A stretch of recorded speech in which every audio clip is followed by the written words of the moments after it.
السلام علیکم ورحمۃ اللہ وبرکاتہ۔ بسم اللہ والحمد للہ والصلاۃ والسلام علی رسول اللہ، اما بعد، اعوذ باللہ من الشیطان الرجیم، بسم اللہ الرحمن الرحیم۔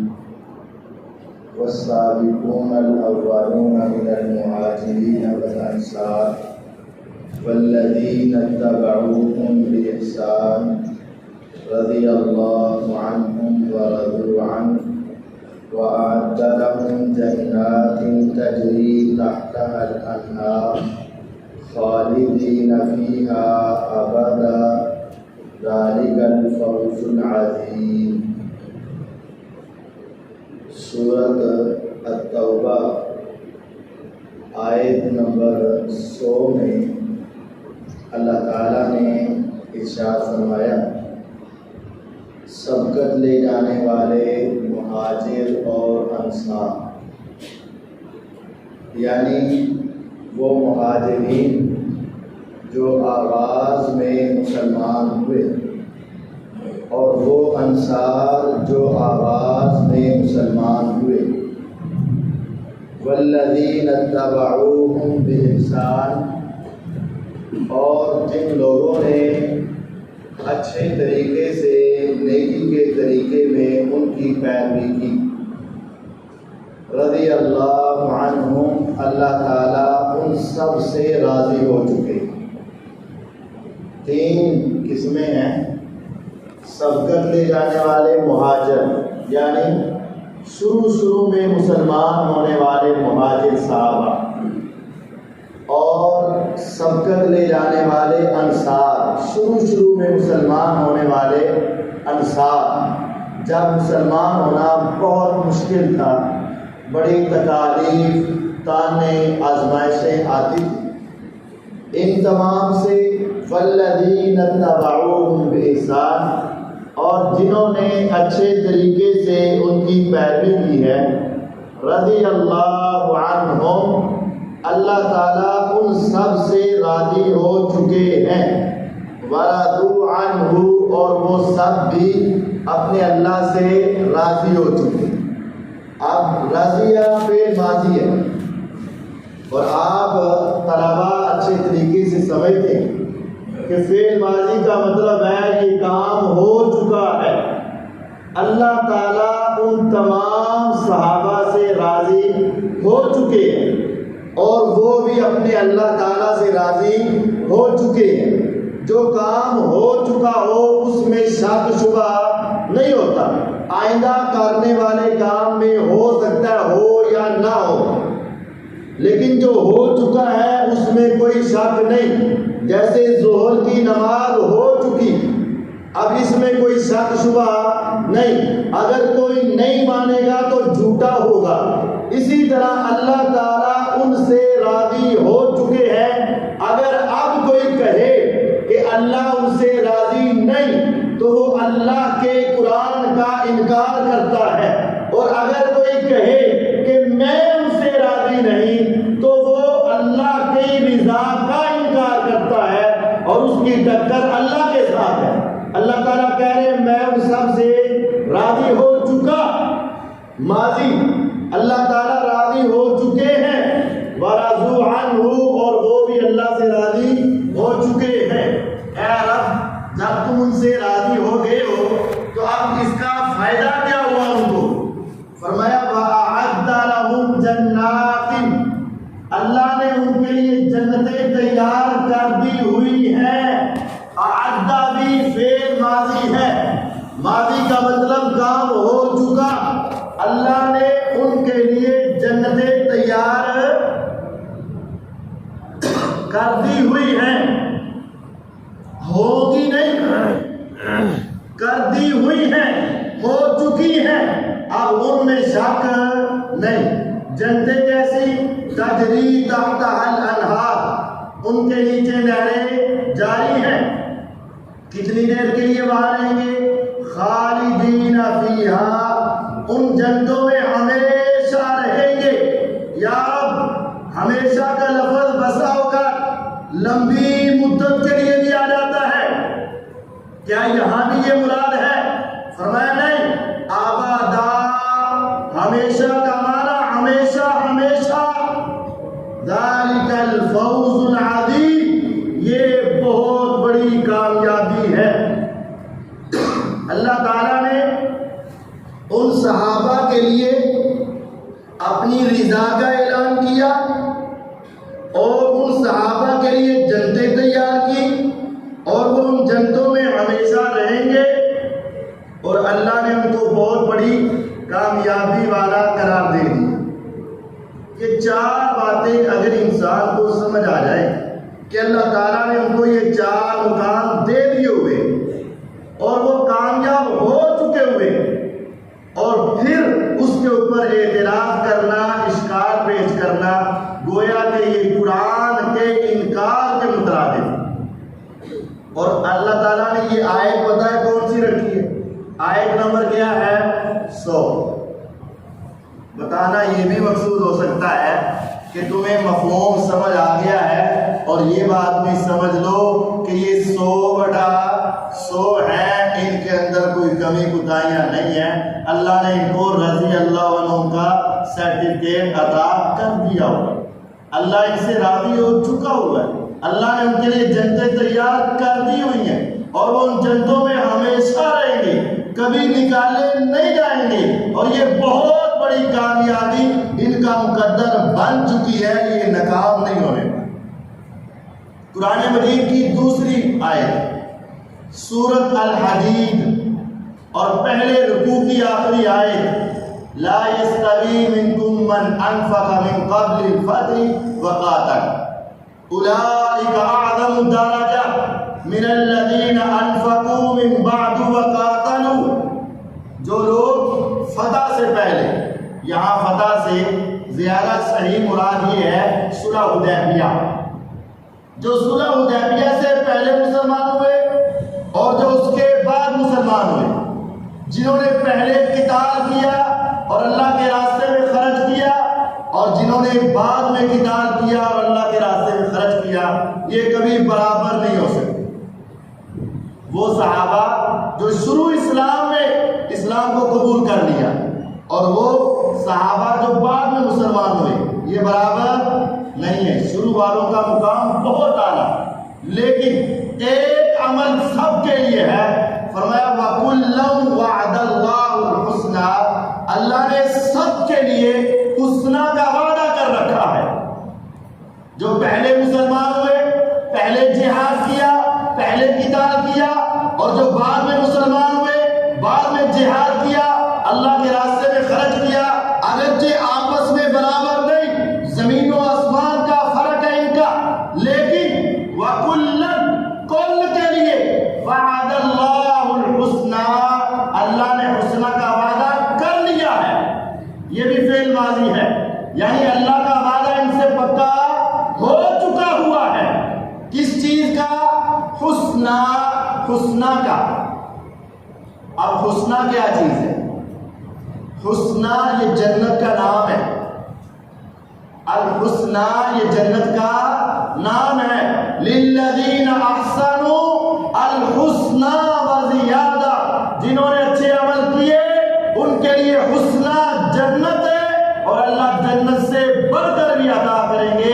حسنہ جنت کا وعدہ ہے۔ اور قرآن مجید سورۃ الانبیاء کے اندر اللہ تعالیٰ فرماتے ہیں ان الذین سبقت لهم منا الحسنى اولئک عنها مبعدون، جن صحابہ کے لیے میں نے حسنہ کا وعدہ کیا ہے، یہ جہنم سے دور کر دیے جائیں گے۔ لا يسمعون حسیسها، جہنم میں جانا تو دور کی بات ہے، جہنم کی آواز بھی ان کے کانوں سے نہیں ٹکرائے گی۔ وَهُمْ فِي مَا اشْتَهَتْ أَنفُسُهُمْ خَالِدُونَ۔ یا رب، اگر جہنم میں نہیں جائیں گے تو کہاں جائیں گے؟ فرمایا ان سے وعدہ حسنہ کا ہو چکا ہے، یہ اپنی من پسند زندگی میں جنت میں ہمیشہ کے لیے رہیں گے۔ تو صحابہ کے لیے حسنہ کا اللہ نے وعدہ کیا ہوا ہے، جنت کا وعدہ کیا ہوا ہے، اللہ تعالیٰ نے جہنم سے دور کرنے کا وعدہ کر دیا ہے، یہ کبھی جہنم کے اندر نہیں جائیں گے۔ اور ہمیشہ کی جنت میں داخل ہو جائیں۔ اب صحابی سارے جنتی ہیں، لیکن ایک کے بارے میں بہت زیادہ زبان درازی کی جاتی ہے، ان کا نام ہے معاویہ بن ابی سفیان رضی اللہ عنہ۔ اگر ان دونوں آیتوں کو دیکھو تو اس کے اعتبار سے وہ جنتی بھی ہے، اللہ کی رضا بھی ہے، اللہ نے جنت ان کے لیے تیار کی ہے، ہمیشہ جنت میں رہیں گے، کبھی جہنم میں نہیں جائیں۔ اب ان کا نام لے کر میرے نبی علیہ السلام نے جنت کی ضمانتیں دی ہوئی۔ صحیح بخاری حدیث نمبر 2800 اور 2924، دو حدیثیں، 2800 اور 2924 نمبر حدیث ہے صحیح بخاری، دو جگہ پر یہ حدیث ہے، ان کا خلاصہ آپ کو سنا دیتا ہوں۔ میرے پیغمبر علیہ السلام اپنے ایک صحابیہ اور آپ کی رضائی رشتہ دار تھی، دودھ کی طرف سے رشتہ دار تھی، ام حرام بنت ملحان رضی اللہ عنہا۔ آپ ان کے گھر میں آرام فرما رہے تھے تو حضور ایک دم سے اٹھے، سو رہے تھے، ایک دم سے بیدار ہوئے اور آپ مسکرا رہے تھے، آپ کے چہرے پہ مسکراہٹ اور آپ خوش ہو رہے تھے۔ وہ خوشی کیوں تھی؟ خواب جو دیکھا تھا اس وجہ سے خوش ہو رہے تھے۔ بسا اوقات انسان اچھا خواب دیکھتا ہے تو ایک دم سے آنکھ کھل جاتی ہے، اور بسا اوقات برا خواب دیکھتا ہے تو ایک دم سے آنکھ کھل جاتی ہے، اور اس خواب کے اثرات انسان کے جسم پر ہوتے ہیں۔ بچے بسا اوقات رونا شروع کر دیتے ہیں اور بسا اوقات مسکرانا شروع کر دیتے ہیں، اور میرے آقا جب اٹھے تو آپ مسکرا رہے تھے، آپ کے چہرے پر مسکراہٹ تھی۔ ام حرام رضی اللہ عنہا نے آپ کو دیکھا اور پوچھا ما اضحکک یا رسول اللہ صلی اللہ علیہ وسلم، آقا آپ کیوں مسکرا رہے ہیں؟ فرمایا ام حرام میں نے خواب کے اندر دیکھا کہ میری امت کا ایک گروہ، میری امت کا ایک لشکر بادشاہوں کی طرح تختوں پر بیٹھ کر، پلنگوں پر بیٹھ کر میدان کی طرف نکلے اور بحری بیڑوں پر سوار ہوئے اور دشمن سے ٹکرانے کے لیے جا رہے ہیں۔ میں نے پہلے بدر کو دیکھا، اسلحے اور ہتھیار ہمارے پاس نہ تھے، احد کی جنگ کو دیکھا، افرادی قوت بھی نہ تھی اور ہمارے پاس اسلحہ بھی نہ تھا۔ خندق کے موقع پر ہم نے خندق کھود کر اپنی جان کو بچایا تھا، لیکن آج میں نے دیکھا میری امت کے پاس مال و دولت کی فراوانی ہے، اسلحہ کی کثرت ہے، دشمن کو میدانوں میں جب انہوں نے زیر کر دیا، اب بحری بیڑوں کے اوپر سوار ہو کے، جہازوں پہ سوار ہو کے دشمن سے ٹکرانے کے لیے بحری سمندری لشکر جا رہا ہے۔ میں ان کو دیکھ کر مسکرایا اور آسمان سے وحی آئی، اے پیغمبر علیہ السلام ان سب کے اوپر اللہ نے جنت کو واجب کر دیا۔ وہ لشکر جس کو دیکھ کر حضور مسکرائے اور ان کے اوپر جنت کے واجب ہونے کی آواز سنائے۔ جب یہ بات سنی ام حرام رضی اللہ عنہا نے، عورت تھی، عورت ہونے کے باوجود خیال آیا اور کہا اے پیغمبر علیہ السلام اللہ سے دعا کر دے اللہ مجھے ان میں شامل کر لے۔ عورت، لیکن جب جنت کی بات آئی تو کہنے لگی دعا کر دے اللہ تعالیٰ مجھے ان میں شامل فرما دے۔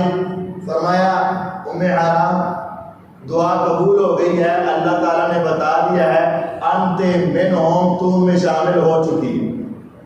حضور دوبارہ سو گئے، حضور دوبارہ سو گئے، دوبارہ پھر خواب آیا، آپ پھر اٹھے اور اٹھ کر پھر آپ مسکرائے۔ پھر پوچھا حضور اب کیا ہوا، اب آپ کیوں مسکرا رہے ہیں؟ فرمایا ام حرام اب میں نے اپنی امت کا ایک اور لشکر دیکھا ہے، اول جیش من امتی یغزون مدینہ قیصر مغفور اللہ، میری امت کا ایک اور لشکر ہے جو سب سے پہلے قسطن دنیا پر حملہ کرے گا، اللہ نے ان سب کو بھی معاف فرما دیا ہے۔ کہتی ہے میں نے کہا اے اللہ کے پیغمبر علیہ السلام دعا کرتے اللہ مجھے ان میں بھی شامل فرما دے۔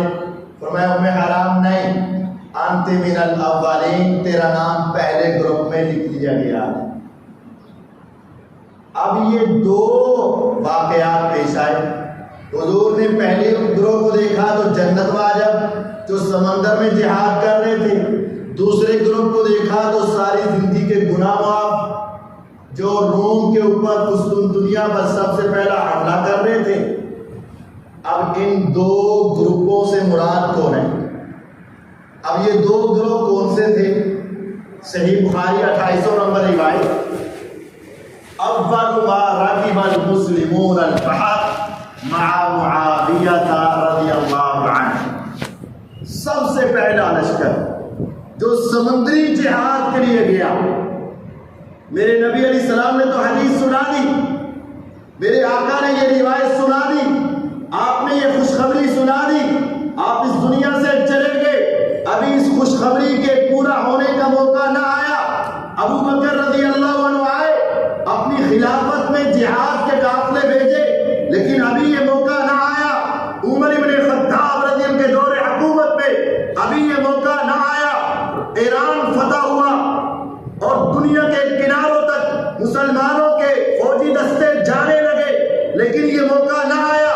عثمان ابن عفان رضی اللہ عنہ کے دور حکومت میں جب رومی گنڈوں نے مسلمانوں کے اوپر حملہ کرنے کے لیے سمندروں کا رخ کیا, حضرت معاویہ رضی اللہ عنہ نے ان کا مقابلہ کرنے کے لیے اجازت مانگی. پہلے حضرت عثمان نے اجازت نہ دی. کیوں؟ ہمارے پاس تو بحری بیڑے ہی نہیں. پھر دوبارہ اجازت مانگی, اجازت ملی تو سب سے پہلے جب سمندری جہاد کے لیے مسلمانوں کا قافلہ نکلنے لگا, اس موقع پر حضرت معاویہ رضی اللہ عنہ نے اعلان کروایا اور مسلمان میدان کی طرف نکلنے کے لیے شام کے ملک میں جمع ہوئے.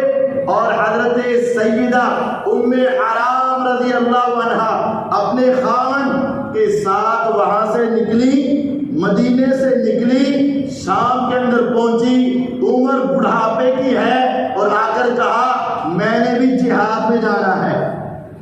حضرت معاویہ رضی اللہ کہتے ہیں اماں جہاد تو ویسے بڑا مشکل ہے اور وہ زمین پر ہو تو اور مشکل ہوتا ہے, لیکن آپ تو بوڑھی اماں ہیں اور یہ سمندر کا جہاد ہے, آپ کو نہ تیرنا آتا ہے نہ آپ کو دشمن سے ٹکرانا آئے گا, یہ معاملہ بڑا مشکل ہے.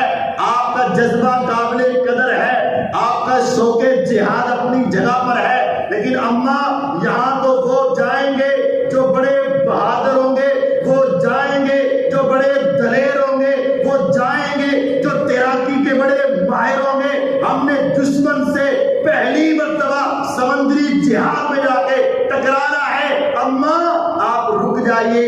کہا اے بیٹے معاویہ کیا تمہیں پتا ہے میرے آقا نے جو حدیث سنائی تھی وہ میرے گھر میں تو سنائی تھی, تم مجھے کیسے روک سکتے ہو؟ میرے آقا نے خود کہا تھا انت منہم, اے ام حرام تو ان میں شامل ہو چکی ہے. ام حرام رضی اللہ عنہا کی یہ بات سن کر امیر معاویہ رضی اللہ عنہ ان کو ساتھ لے کر دشمن سے ٹکرانے کے لیے گئے. دشمن سے جہاد کیا.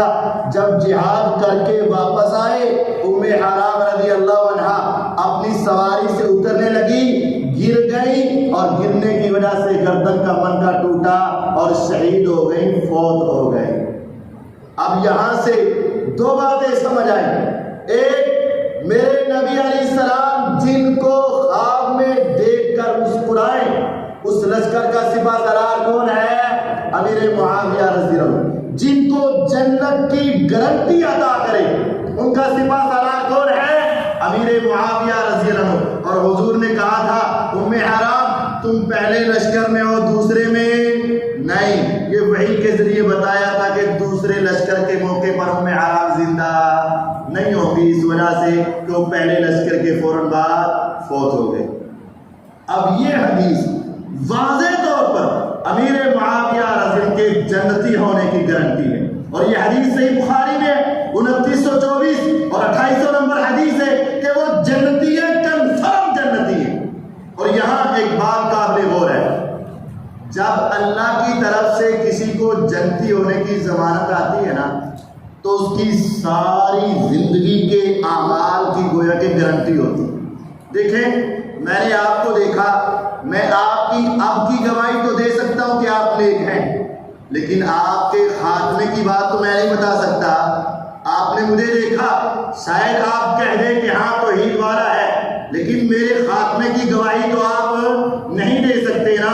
کوئی انسان نہیں جانتا کہ اس کی روح کیسے نکلے گی، لیکن اگر وحی کے ذریعے بتا دیا جائے کہ ان کے اوپر جنت واجب ہو چکی ہے، مطلب یہ ہے ان کی تنہائیاں، ان کا اٹھنا، ان کا بیٹھنا، ان کا ملنا، ان کا الگ ہونا اور ان کی آخری وقت تک کی گارنٹی اللہ کی طرف سے آ جاتی ہے، ان پہ جنت واجب ہے، گویا کہ ان کا ایمان کے اوپر رہنے کی گارنٹی اللہ کی طرف سے آ جاتی ہے۔ تو امیر معاویہ رضی اللہ عنہ اس گروپ کے سردار تھے، لیڈر تھے اور ان کے امیر تھے جن پہ جنت واجب ہو چکی تھی۔ نام لے کر میرے نبی علیہ السلام نے کہا، الجامع الصغیر کی روایت ہے، اللہم علم معاویۃ الکتاب والحساب وقہ العذاب۔ 3 دعائیں۔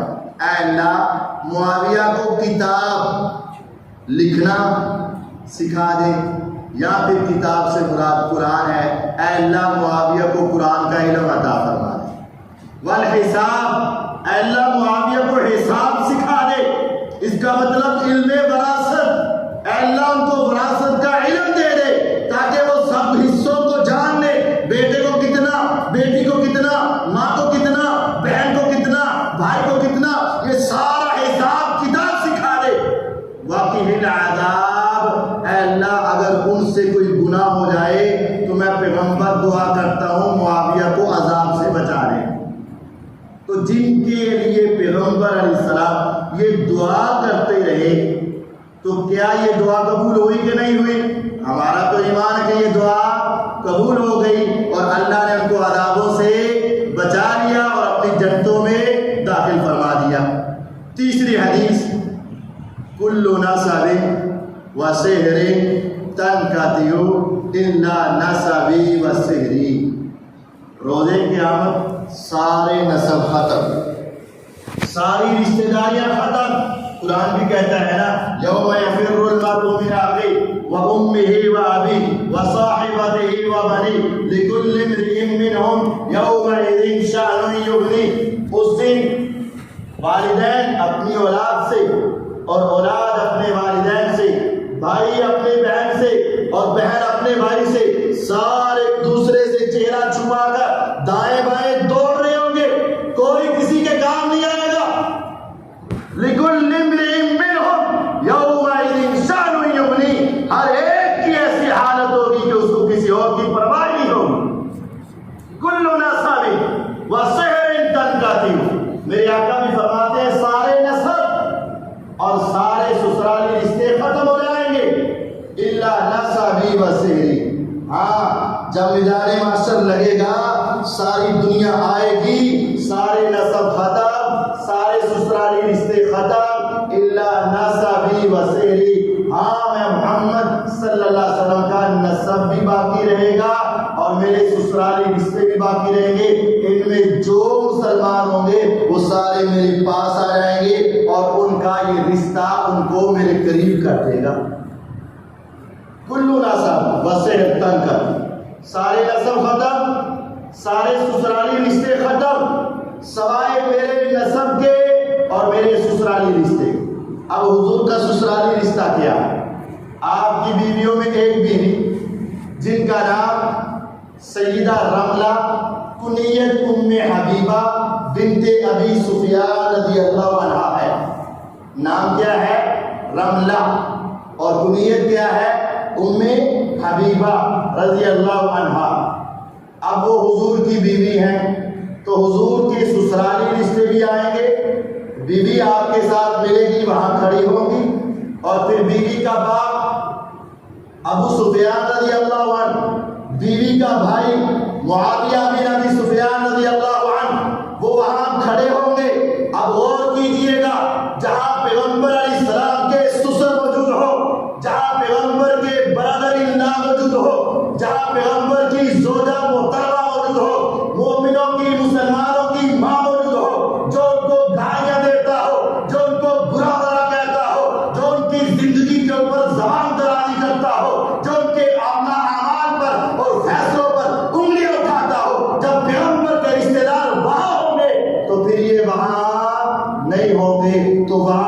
ہوگا وہ کامیاب ہوگا، جو وہاں نہیں ہوگا وہ ناکام و نامراد ہو جائے۔ حضرت معاویہ رضی اللہ عنہ روز قیامت بھی حضور کے ساتھ ہیں اور جنت کی زبان تھی۔ صحابہ کے ہاں ان کا مقام کیا تھا؟ 2-3 صحابہ کے حوالے سے بھی سن لیجیے۔ حضرت عبداللہ ابن عباس رضی اللہ عنہ اہل بیت ہیں۔ آج بہت سارے لوگ ان کے اوپر اس وجہ سے زبان درازی کرتے ہیں، ان کے اوپر الزام لگاتے ہیں کہ اہل بیت کے دشمن تھے، اہل بیت کو برا کہتے ہیں، اہل بیت سے لڑائی کرتے ہیں، اہل بیت سے، یعنی اہل بیت کی چھتری پکڑ کر، ان کی ڈھال لے کر ان کو برا بھلا کہنا چاہتے ہیں۔ ان کا نام استعمال کرتے ہیں اہل بیت کا۔ ہم اہل بیت کا ہی حوالہ سب سے پہلے لیتے ہیں۔ اہل بیت کی عظیم شخصیت عبداللہ ابن عباس رضی اللہ عنہ، وہ عظیم مفسر قرآن، حبر هذه الامہ، اس امت کے بہت بڑے عالم مفسر قرآن، جن کے لیے میرے آقا کی دعا اللہم علمہ الکتاب وفقہہ فی الدین، اے میرے اللہ میرے عبداللہ بن عباس کو قرآن کا حدیث کا علم عطا فرما اور دین کی سمجھ عطا فرما۔ صحابہ میں بہت بلند مقام، اہل بیت میں بڑی بلند شان، قرآن کے بہت بڑے عظیم ترجمان، قرآن کے بہت بڑے مفسر، حدیث کے بڑے عالم، بڑے سرخیر عبداللہ ابن عباس رضی اللہ عنہ فرماتے ہیں، لوگوں مصنف ابن ابی شیبہ میں ہے، کہتے ہیں میں نے اپنی زندگی میں معاویہ رضی اللہ عنہ سے بڑھ کر عالم دیکھا ہی کوئی نہیں۔ کون کہتا ہے؟ عبداللہ بن عباس رضی اللہ عنہ فرماتے ہیں لیس منا احد اعلم من معاویہ، ہمارے اندر معاویہ سے بڑھ کر عالم ہے ہی کوئی نہیں۔ اعلم من معاویہ، معاویہ رضی اللہ عنہ سے بڑا ہمارے اندر عالم ہے، خود اتنے بڑے عالم ہیں، خود اتنے بڑے مفسر ہیں، خود اتنے بڑے مجتہد ہیں، خود اتنے بڑے امام ہیں، لیکن وہ کہتے ہیں کہ ہمارے اندر معاویہ رضی اللہ عنہ سے بڑھ کر عالم ہے ہی کوئی نہیں۔ جب ان کی گواہی یہ ہے تو پھر اس کے مقابلے میں لوگوں کی باتیں، لوگوں کے فتوے، لوگوں کے کلام کی کوئی حیثیت نہیں۔ انہی کا دوسرا قول السنہ کتاب ہے امام ابو بکر الخلال رحمہ اللہ کی، کیا کتاب ہے؟ السنہ۔ اس کے اندر انہوں نے کہا کہ میں نے اپنی زندگی، یہ جملہ دیکھنا، میں نے اپنی زندگی میں معاویہ رضی اللہ عنہ سے بڑھ کر حکومت کا حقدار کسی کو دیکھا ہی نہیں۔ یعنی وہ سمجھتے تھے کہ معاویہ اگر علم کے میدان میں آ جائے تو ان سے بڑا عالم کوئی نظر نہیں آتا، اور اگر وہ سیاست کے میدان میں آئے، اگر وہ خلافت کے میدان میں آئے، اگر وہ امت کی قیادت کے میدان میں آئے، اگر وہ حکومت کے میدان میں آئے تو اہل بیت کا یہ فیصلہ ہے، اہل بیت کا یہ نظریہ ہے، اہل بیت کا یہ قول ہے کہ میں نے اپنی زندگی میں معاویہ سے بڑھ کر حکومت کا حقدار دیکھا ہی کوئی نہیں۔ جب وہ حکومت کے سب سے زیادہ حقدار اور علم میں سب سے بڑے اہل بیت کے ہاں تھے، تو پھر ان کے علم پر اعتراض کرنا یا ان کی حکومت پر اعتراض کرنا در حقیقت اہل بیت سے دشمنی رکھنا ہے۔ دوسری صحابی عبداللہ ابن عمر رضی اللہ عنہ، ان کا قول بھی السنہ کتاب ہے امام ابو بکر الخلال رحمہ اللہ۔ السنہ کتاب میں عبداللہ ابن عمر رضی اللہ تعالی عنہ فرماتے ہیں لیس احد منا اسود من معاویہ ما رأیت رجلا کان اسود من معاویہ، کہ میں نے معاویہ رضی اللہ عنہ سے بڑھ کر زیادہ سخی اور ان سے بڑھ کر شان و شوکت والا بندہ دیکھا ہی کوئی نہیں۔ اب 3 باتیں ہو گئی، علم کا میدان ہو تو معاویہ سب سے بڑے، حکومت کا میدان ہو تو معاویہ سب سے بڑے، اور اگر سخاوت کی بات آ جائے، مال خرچ کرنے کی بات آ جائے، اللہ کے راستے میں دینے کی بات آ جائے، بیواؤں کو، یتیموں کو، فقیروں کو، مسکینوں کو اللہ کے راستے میں دینے کی بات آئے، عبداللہ ابن عمر رضی اللہ عنہ نے کہا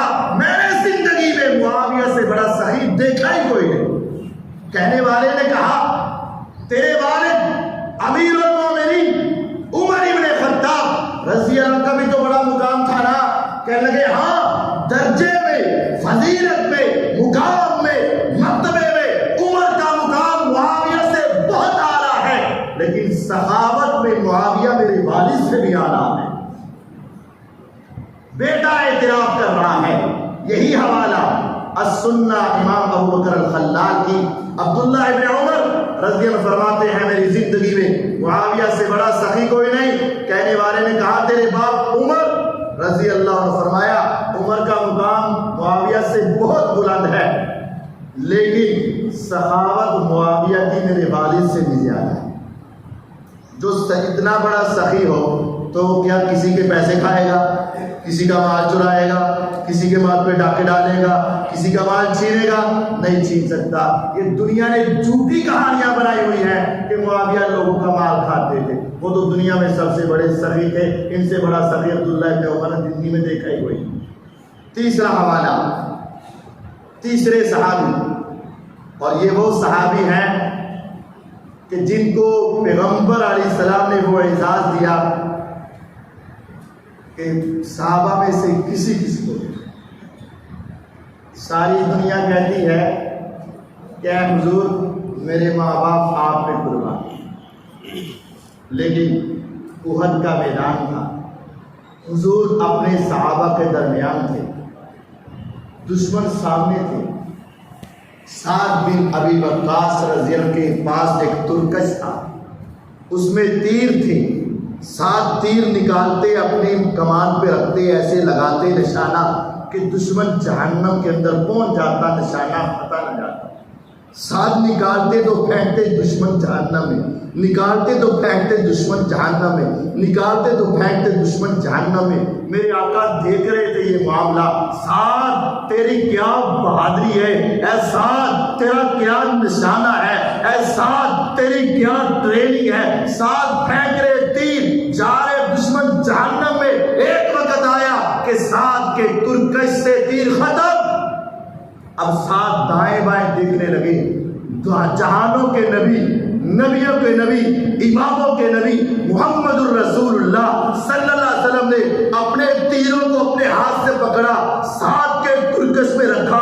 اے میں فدا کا ابی و امی یا سعد, اے سعد تیرے اوپر میں محمد کے ماں بھی قربان, میرا باپ بھی قربان, میرے تیر کو لے لے اور دشمن کے اوپر برسا.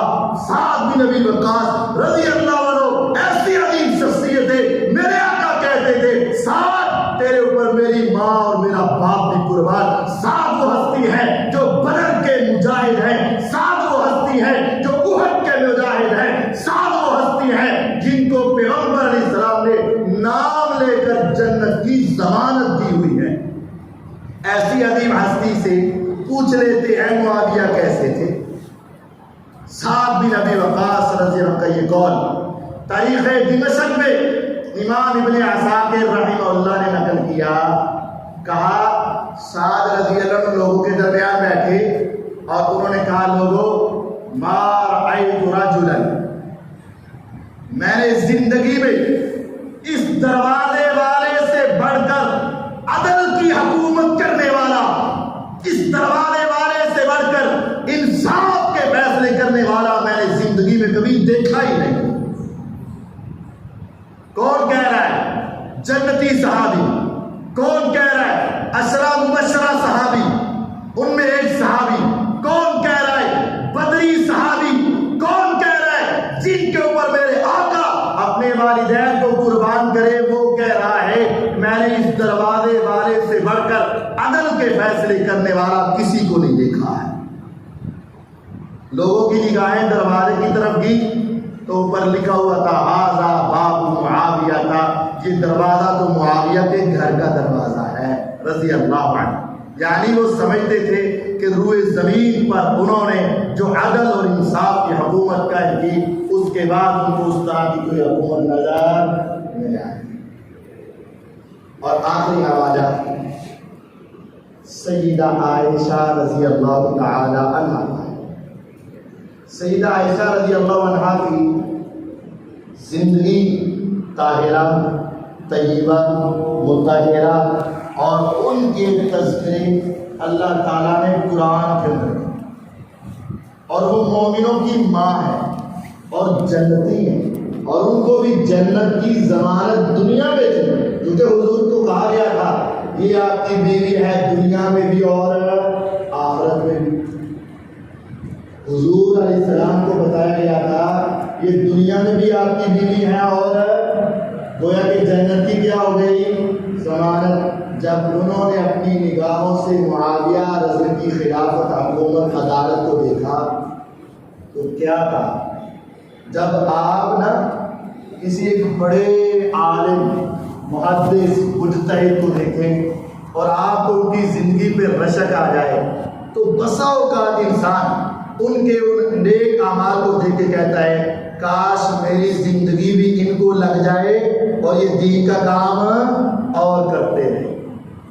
وہ ایسی پاک باز بھی جن کی پاکی کے تذکرے قرآن میں، وہ ایسی عظیم محدثہ کہ صحابہ کو مسئلہ پوچھنے کی ضرورت پڑتی تو بڑے بڑے کبار صحابہ بھی کہتے اس مسئلے کا حل پوچھنا ہے تو جاؤ امی عائشہ رضی اللہ عنہا سے پوچھو، لیکن امی عائشہ کہتی ہیں میرا جی یہ چاہتا ہے کہ اللہ جتنی میری زندگی رہ گئی ہے وہ میری زندگی ختم کر کے میرا جی چاہتا ہے معاویہ کو لگا دے، کیونکہ معاویہ کی عدالت، معاویہ کی حکومت، معاویہ کی سیاست، معاویہ کا دشمنوں سے ٹکرانا، اسلام کا پھیلانا، دشمنوں پہ غالب آنا، کفار کے اوپر اپنی ہیبت کو بٹھانا اتنا عظیم ہے۔ امی عائشہ کہتی ہے اللہ کاش کہ میری عمر ختم ہو کے باقی ساری عمر کس کو لگ جائے؟ معاویہ کو لگ جائے۔ الطبقات لابن ابی عروبہ الحرانی، حوالہ الطبقات لابن ابی عروبہ الحرانی میں یہ حوالہ موجود ہے۔ امی عائشہ جن کے اوپر اپنی جان کو مار رہی ہے وہ عظیم انسان، اس کا نام کیا ہے؟ معاویہ رضی اللہ عنہ۔ اب غور کیجئے جس کو میرے آقا جنت کی ضمانت دے، جن کے نام لے کر میرے آقا دعائیں کرے، عبداللہ ابن عباس رضی اللہ عنہ کہے ان سے بڑا عالم کوئی نہیں، ان سے بڑا حکومت کا حقدار کوئی نہیں، ابن عمر رضی اللہ عنہ کہے ان سے بڑا سخی کوئی نہیں، اور امی عائشہ رضی اللہ عنہ کہے میری زندگی اس کو لگ جائے، اور سعد بن ابی وقاص رضی اللہ عنہ جیسے عظیم جرنیل کہے ان سے بڑا عدل کے ساتھ فیصلے کرنے والا کوئی نہیں۔ جب یہ ساری خوبیاں ان کے اندر موجود ہیں تو پھر ان کے اوپر اعتراض کرنا، ان کے اوپر زبان درازی کرنا یہ قطعاً جائز نہیں ہے۔ ہم انشاءاللہ بڑے اختصار سے میں نے یہ بیان کیا، آئندہ اصل ہمارا جو عنوان ہے وہ ہے معاویہ رضی اللہ پر اعتراض۔ وہ ہم 2 یا 3 اس سے زیادہ نہیں، 1 2 یا زیادہ سے زیادہ 3 اعتراض آپ کے سامنے رکھا کریں گے اور پھر ان کا صحیح معنی مفہوم آپ کو سمجھایا کریں گے انشاءاللہ۔ آپ اس کو لکھیں، پڑھیں اور ایک دوسرے کے ساتھ دہرائیں، یاد کریں، تاکہ اگر کوئی آدمی ان کا دشمن آپ کے سامنے آئے تو آپ کو وہ تمام حوالے یاد ہونے چاہیے جو لکھایا گیا ہے، پڑھایا گیا ہے۔ یہ 15 دن کا ٹائم آپ کے پاس ہے، آپ اس کو دیکھتے رہیں، پڑھتے رہیں، یاد کرتے رہیں۔ رات کو میرے استاد محترم اور بڑے بھائی عطاء الرحمن علوی صاحب نے یہ بات بتائی تھی کہ حضرت امیر المومنین فی الحدیث امام بخاری رحمہ اللہ سے کسی نے پوچھا تھا کہ آپ حافظے کی دوائی کھاتے ہیں، کیا آپ کا حافظہ بڑا تیز ہے؟ انہوں نے کہا نہیں، حافظے کی دوائی کوئی نہیں، ایک ہی دوائی ہے کہ بار بار پڑھو، بار بار پڑھو، بار بار پڑھو، وہی چیز یاد رہے۔ تو جو حوالے آپ نے لکھے ہیں بار بار پڑھو، آتے بھی ہیں نا پھر پڑھ لو، دوبارہ پڑھ لو، تیسری مرتبہ پڑھ لو، روزانہ پڑھ لو۔